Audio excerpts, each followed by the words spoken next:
சாப்பிட்டு ஒன்று கேட்கும். ஒரு முட்டாள்கிட்ட போயிட்டு நீங்க முட்டாளாண்டா அது இல்லைன்னு தான் சொல்லும். நீங்க முட்டாளா? எப்படி சிக்கிரிக்கம் பாத்தியாப்பா? பேசாம லூசு ஊரு போய் சேர்றதுதான் நல்லது.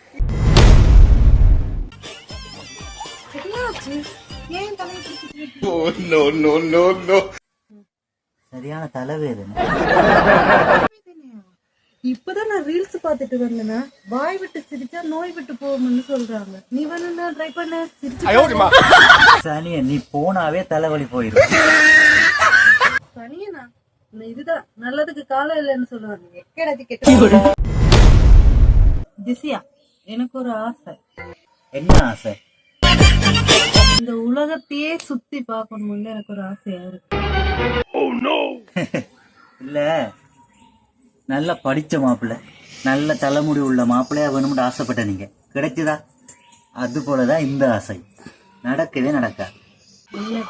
எல்லாம்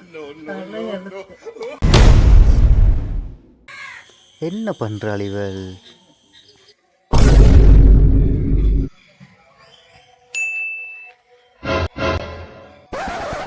போய்தான் பாப்போம்.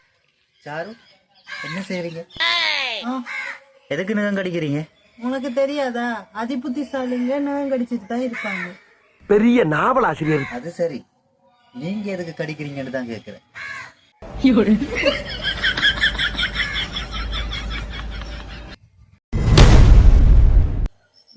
வாழ்க்கையில எப்படி முன்னேறது? எப்படி சிக்கிரிக்கம் பாத்தியாப்பா? முன்னேறா படிப்படியாத்தான் முன்னேறணும்.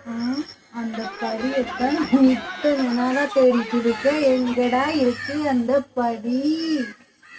பழமொழி சொன்னா அனுபவிக்கணும், ஆராயக்கூடாது. ஓகே போடா நீ பெரிய.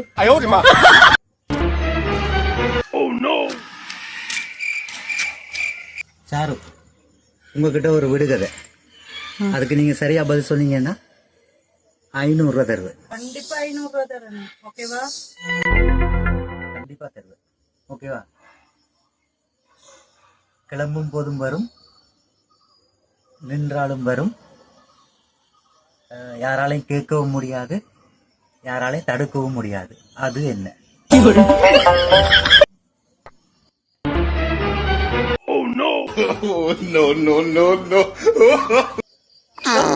எப்ப பார்த்தாலும் கெட்ட நம்ம கேடு கெட்ட சிந்தனை எல்லாம் என் நேரம்.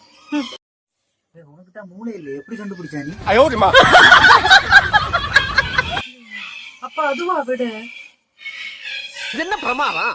இது விட பெசலைட் ஒண்ணு இருக்கு. கூவுடா. கண்டுபிடிச்சிட்டா தான் அடி. நீ நேரத்தை தானே சொன்ன நீ. அப்ப அது நேரமா? தெரியாம தான் குத்துமதிப்பா தான் சொன்னீங்க. அப்ப நீ எதை நினைச்சு வந்து இப்ப நான் என்ன உங்களை சொல்றது? நான் கண்டுபிடிச்சிட்டேன். நீ 500 ரூபா கொடு. 500 ரூபா தான். அதெல்லாம் நீ 500 ரூபா.